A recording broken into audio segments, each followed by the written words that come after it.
नमस्कार दोस्तों, हमारे अपने इस यूट्यूब चैनल पे आप सभी का बहुत बहुत स्वागत है, अभिनंदन है। आज जो हम टॉपिक लेके आए हैं वो है variation of entropy with temperature. मतलब टेम्परेचर पर के बदलाव से एंट्रोपी में क्या परिवर्तन होता है। ठीक है, तो पहले हम एंट्रोपी देख लेते हैं। एंट्रोपी क्या होता है? किसी भी सिस्टम का डिग्री ऑफ फ्रीडमनेस या रैंडमनेस। तो पिछले वीडियो में भी मैंने बताया है कि यदि कोई सिस्टम कॉम्पैक्ट है, पूरी तरह से कॉम्पैक्ट है, या रीअरेंज है, या अरेंज्ड है, अच्छे से अरेंज्ड है जैसे सॉलिड, तो इसकी एंट्रोपी कम होगी। इसी के बजाय अगर हम गैस की बात करें तो गैस के मॉलिक्यूल क्या होंगे? दूर दूर होंगे और अव्यवस्थित होंगे। ठीक है, तो इसकी एंट्रोपी क्या होता है? ज़्यादा होता है। तो अव्यवस्था की माप कहा गया है इसको डिग्री ऑफ रैंडमनेस। ठीक है, ये होता है आपका एंट्रोपी। यहाँ मैंने लिखा भी है किसी सिस्टम की डिग्री ऑफ फ्रीडमनेस। फ्रीडमनेस मतलब स्वतंत्रता, है ना, या रैंडमनेस को कहा जाता है। ठीक है, रैंडमनेस मतलब अव्यवस्था। ठीक है, टेम्परेचर के सापेक्ष किसी सिस्टम की एंट्रोपी चेंज को इस प्रकार हम लिख सकते हैं। डेल एस क्या बताता है?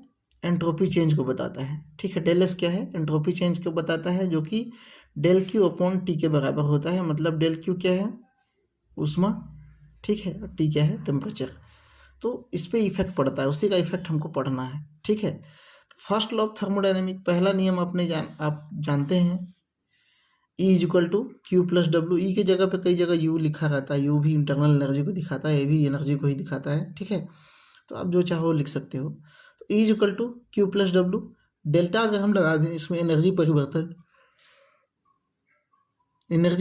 लगा दें, इसको डेल ई बना दें इसको, तो फिर इधर भी क्या हो जाएगा? डेल लग जाएगा। Del E is equal to del Q plus del W. अब डेल डब्ल्यू क्या है? वर्क है। वर्क क्या होता है? वर्क होता है माइनस पी डेल भी के बराबर। माइनस पी डेल भी के बराबर इस वैल्यू को हम यहाँ पे रख देते हैं, तो क्या मिल जाएगा? Del is equal to Q minus P del V. Plus और माइनस क्या हो गया? माइनस हो गया। ठीक है, तो ये हमको क्या मिल गया? First law of thermodynamic. ठीक है, इसमें से डेल ई का जो वैल्यू है, डेल ई का वैल्यू को हम क्या करेंगे? इक्वेशन नंबर नहीं, इसमें से हम क्या निकाल लेंगे? डेल क्यू का वैल्यू निकाल लेंगे यहाँ पे, क्योंकि क्यू है ना। तो क्यू का वैल्यू निकालेंगे तो ये पी डेल बी इधर आ जाएगा, मतलब माइनस से इधर शिफ्ट हो गया, मतलब प्लस आ गया। तो del Q is equal to del E plus P del V, ये इक्वेशन नंबर 2 आपका बन गया। अब यहाँ से डेल क्यू के मान को इक्वेशन नंबर 1 में रख देते हैं। इक्वेशन नंबर 1 वहाँ है। ठीक है, तो यहाँ 1 में रख देंगे तो जो भी वैल्यू मिला है ना, del E plus P del V upon T हो जाएगा। यहाँ पे हम रख देते हैं del E upon T plus P del V upon T. ठीक है, इक्वेशन नंबर 3। यहाँ तक कोई दिक्कत नहीं है।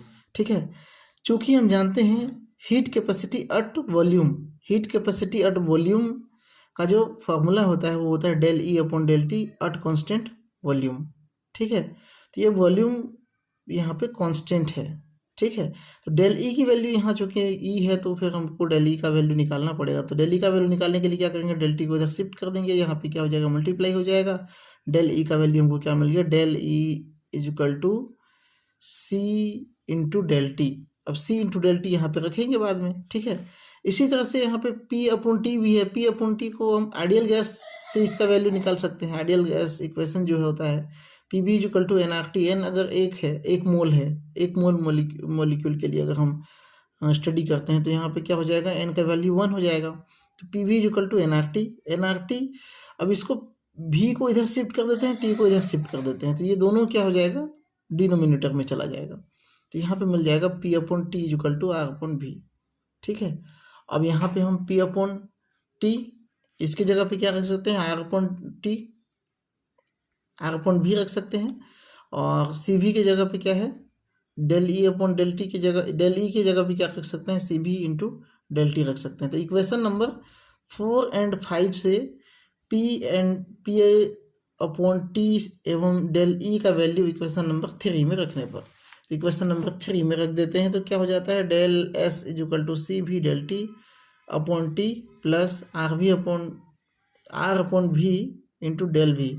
ठीक है, तो ये इक्वेशन हमको 6 मिल जाता है। अब हमको इक्वेशन नंबर 6 मिल गया है, तो हम इस इक्वेशन को लेके क्या करेंगे?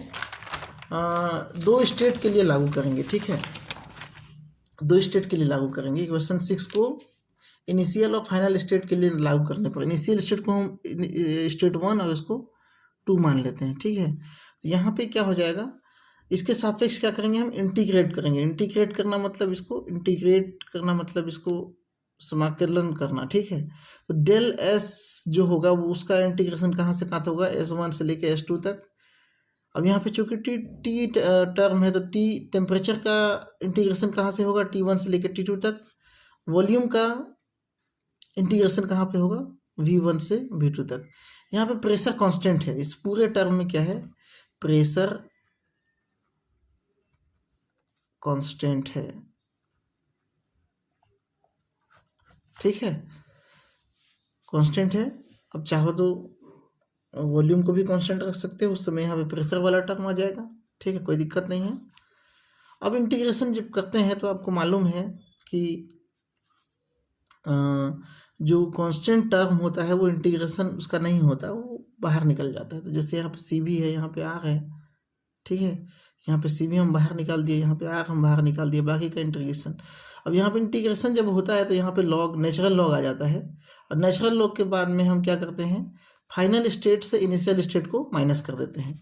तो फाइनल स्टेट एंट्रोपी का क्या हो जाएगा, S2, ठीक है, और इनिशियल स्टेट क्या हो जाएगा, S1, ठीक है। इसी तरह से अगर हम टेम्परेचर की बात करें तो डेल सी भी तो यहाँ कांस्टेंट है, नेचुरल लॉग के साथ में क्या आ जाएगा यहाँ पे, T2 माइनस T1। इसी तरह से यहाँ पे क्या हो जाएगा, R into ln V2 minus V1। अब चूंकि ये माइनस वाला जो टर्म होता है इसको हम अपॉन में लिख सकते हैं, ये जो माइनस वाला टर्म है इसको नीचे ला सकते हैं। ये जो टर्म हो गया हमारा CV ln T2 upon T1। अब यहाँ पे CV ln R ln V2 upon V1। तो यहाँ से क्या हो रहा है, दोनों ही T2 का और T1 का इफेक्ट जो है डेल एस में क्या परिवर्तन होगा, S2 माइनस S1 क्या हो गया, डेल एस हो गया सीधा सीधा, ठीक है। यहाँ भी ये डेल टी हो सकता है, कोई दिक्कत नहीं है, यहाँ भी डेल भी हो सकता है। लेकिन हमको इनिशियल टेम्परेचर और फाइनल टेम्परेचर के साथ हमारा उद्देश्य है कि हम क्या करें, एंट्रोपी में होने वाले वेरिएशन को पढ़ें, ठीक है, एंट्रोपी में होने वाले वेरिएशन को हम स्टडी करें। तो मैं यहाँ से चाहो तो इसको तुम बेस 10 लॉग में चेंज कर सकते हो, जब भी चेंज करोगे नेचुरल लॉग को तो वहाँ पे 2.303 आपको मल्टीप्लाई हो जाएगा, ठीक है। तो इसी टर्म में हम देख लेते हैं, कि इसी इक्वेशन नंबर 7 को देखें। तो यहाँ पे इक्वेशन नंबर 7 में क्या हो रहा है, T1 का मान अगर बढ़ता है, इनिशियल टेम्परेचर यदि ज़्यादा होगा तो डेल एस का मान क्या हो जाएगा, कम होगा, परिवर्तन कम होगा। क्योंकि अगर ये 0 डिग्री है और मान के चलो 0 डिग्री की बजाय 10 डिग्री है, इसको 20 डिग्री में पहुंचना है तो 10 से 20 ही पहुंचेगा, ठीक है। तो एंथैल्पी परिवर्तन, एंट्रोपी परिवर्तन क्या होगा, कम होगा। लेकिन अगर 0 से 20 में पहुंचता है तो 20 डिग्री सेल्सियस का 20 डिग्री केल्विन ले सकते हो, सेल्सियस ले सकते हो, 20 डिग्री का डिफरेंस है, मतलब यहाँ पे एंट्रोपी में क्या होगा, ज़्यादा परिवर्तन होगा, ठीक है। उसी को मैंने यहाँ पे लिखा है।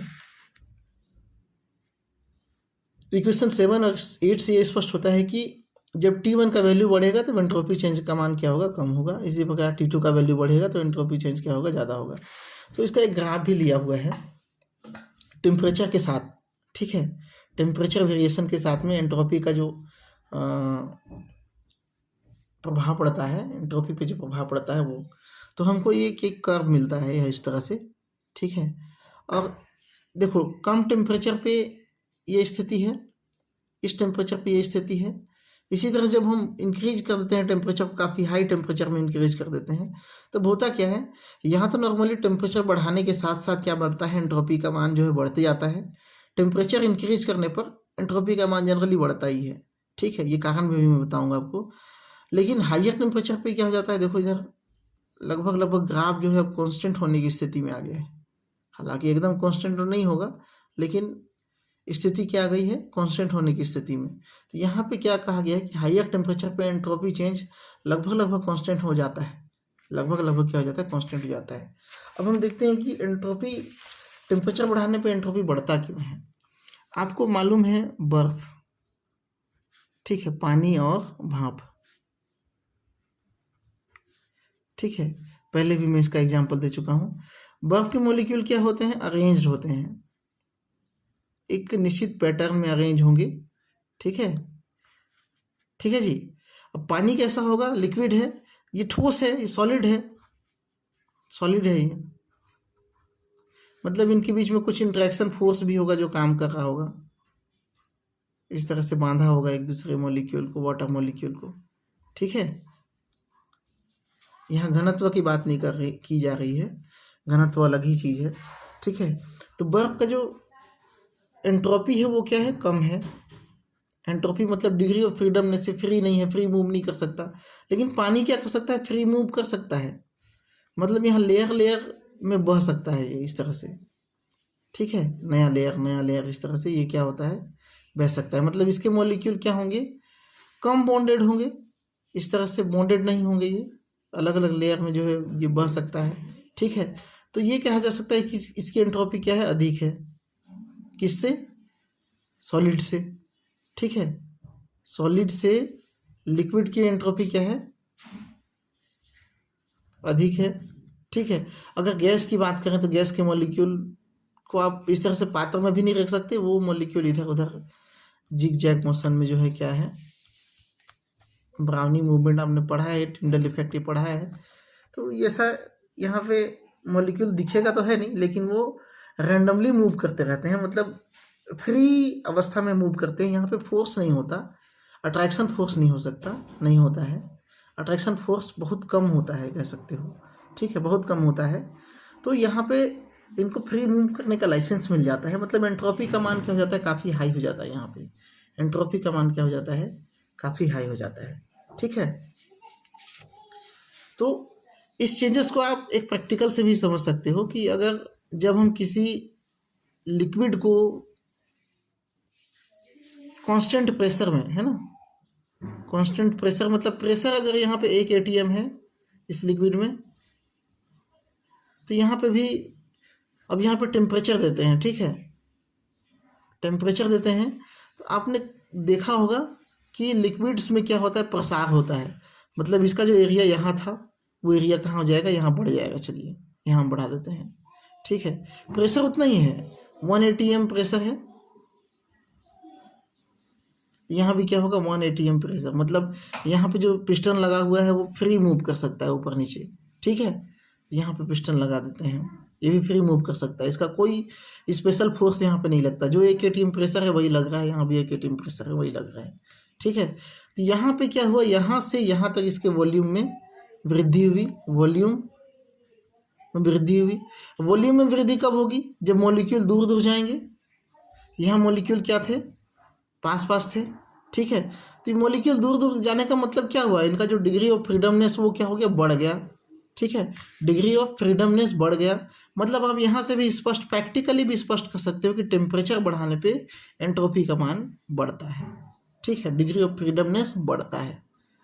अब जब दो अवस्था की बात करें तो दो अवस्था की बात करें तो यहाँ पे आपको ये वाला डेरिवेशन आपको निकालना पड़ेगा। ठीक है, इनिशियल स्टेट, फाइनल स्टेट में टेम्परेचर क्या क्या होगा, उसके आधार पर डेल एस में क्या परिवर्तन होगा, जो मैंने आपको यहाँ पे समझाया है। ठीक है जी, तो अगर इस पे अब भी कुछ क्वेश्चन हो या कुछ समझ में ना आया हो तो ज़रूर कमेंट करें। ठीक है, और वीडियो कैसा लगा? अगर अच्छा लगा तो लाइक करें, चैनल को सब्सक्राइब करें और दोस्तों के साथ शेयर करें, जिससे अधिक से अधिक लोगों तक ये जानकारी जो है पहुँच सके। Thank you.